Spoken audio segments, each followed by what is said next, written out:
Fala, Gabeira! Olá, o tema de hoje é sobre trabalho precário e interessa a todos nós, porque ou nós estamos trabalhando precariamente, como os motoristas de Uber, por exemplo, ou como os entregadores de alimentos, ou nós somos clientes do motorista de Uber ou dos entregadores de alimentos. Mas é algo que envolve a sociedade porque é algo que decorre também do avanço tecnológico. Essa semana houve um movimento muito importante nesse campo, que foi o projeto criado pelo governo para regulamentar os trabalhadores nas plataformas, os autônomos nas plataformas. Ele atinge basicamente 2,5 milhões de motoristas de Uber.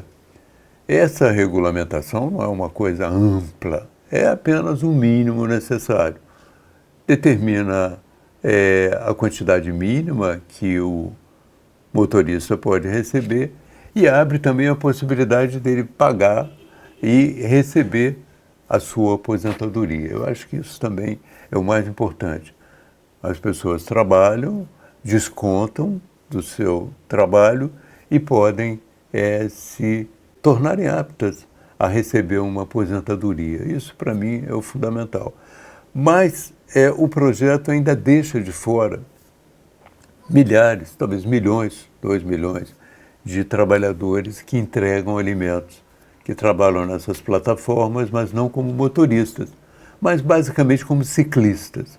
Eles enfrentam muitas dificuldades, não só as dificuldades no trânsito, porque eles têm que se deslocar nesse calor e nesse trânsito para entregar os alimentos, como enfrentam também um salário muito baixo, né?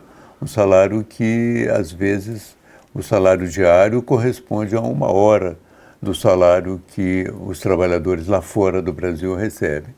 Então, eles precisam também dessa regulamentação. Esse processo de regulamentação é algo que nasce também de um acordo internacional. Quando o presidente Lula se encontrou com o presidente Biden, eles escreveram um documento se comprometendo a trabalhar contra a precarização do trabalho. Então, eles se dispuseram a reduzir essa precarização, a melhorar a condição dos trabalhadores nesse campo. Aqui no Brasil começou-se a cumprir uma parte dessa promessa. Os trabalhadores em Uber, trabalhadores em plataformas, começam, pelo menos os motoristas, começam já a ter pelo menos um mínimo em termos salariais e também a possibilidade da aposentadoria. Mas os ciclistas ainda estão de fora. E eu peço muito pelos ciclistas porque eles estão sofrendo vários problemas. Um dos problemas é esse de ter que trabalhar muito, ter que trabalhar no trânsito, ter que trabalhar no calor e às vezes enfrentam a má vontade dos próprios clientes. Há um problema, né, que é o problema da entrega. Segundo as normas dessas empresas que trabalham no campo, o entregador precisa entregar no primeiro ponto de contato, ou no portão da casa, ou na portaria do prédio. Mas alguns clientes querem exigir que ele vá até a porta do apartamento. Isso tem causado uma série de problemas. Eles sofrem, às vezes, insultos e discriminações. E ontem, num bairro do Rio chamado Vila Valqueire, um deles foi ferido a bala. Um cliente, que era, por acaso, também um PM, não gostou do fato dele não subir para entregar o alimento, desceu, foi procurá-lo e atirou nele. Ele está hoje em estado grave.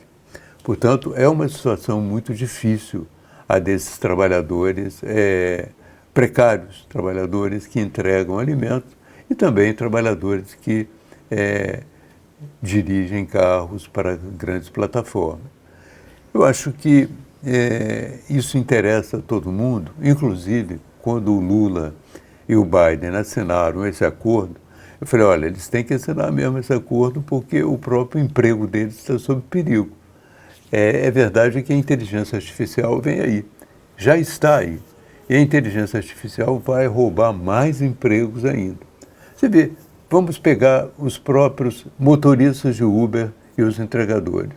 Já existem carros sem motorista sendo testados na Europa e nos Estados Unidos. Então, a vida dos motoristas de entrega pode ser também curta, porque daqui a pouco a tecnologia vai colocar carros que são dirigidos automaticamente. E no caso dos entregadores, já existe também, por parte da Amazon, os testes de entrega com drone. Então, esses ciclistas, esses entregadores de alimentos podem ser superados também pela entrega de drones. E eu brinquei quando escrevi sobre o acordo do Lula e do Biden, que eles próprios deviam estar preocupados, porque o trabalho deles também está em risco.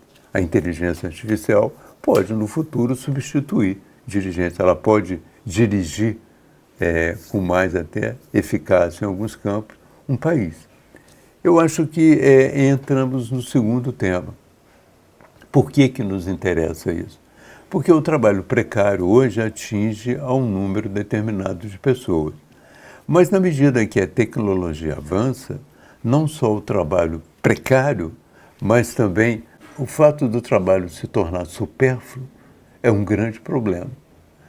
Uma grande parte da população no futuro, inclusive da própria burguesia, das próprias pessoas mais bem colocadas, vai se tornar supérfluo. Não vai ter possibilidade de trabalhar porque as máquinas vão substituí-las. Então, como reagir a isso? Como superar isso? Eu acho que é um caminho muito difícil. É verdade que a tecnologia abre alguns empregos, é verdade também que a própria inteligência artificial abre algumas possibilidades, mas a tendência é tornar o trabalho não só precário, mas tornar supérfluo o trabalho de muita gente. Tem se falado muito na saída para isso, né? Existem ideias de uma renda mínima, de a garantia de uma renda mínima para as pessoas, para que elas possam sobreviver independente de terem um trabalho. Mas isso ainda está em conversa. Já há avanços na história da renda mínima. Aqui no Brasil nós temos o salário, a renda, a Bolsa Família, que é uma espécie de tentativa de fazer com que as pessoas sobrevivam, apesar de não terem trabalho, mas a verdade é que nós estamos caminhando para uma situação muito delicada. Então, é interessante acompanhar o avanço desse trabalho precário, mas acompanhar também o trabalho da inteligência artificial, porque ela vai realmente mudar completamente a nossa vida. Acho que o Brasil deu um passo hoje no sentido de tentar se adaptar a essa modernidade, mas eu chamo a atenção para o fato de que a modernidade não parou aí. Ela continua avançando rapidamente com a inteligência artificial e muito brevemente nós estaremos tratando dessa questão importantíssima do trabalho humano se tornar supérfluo.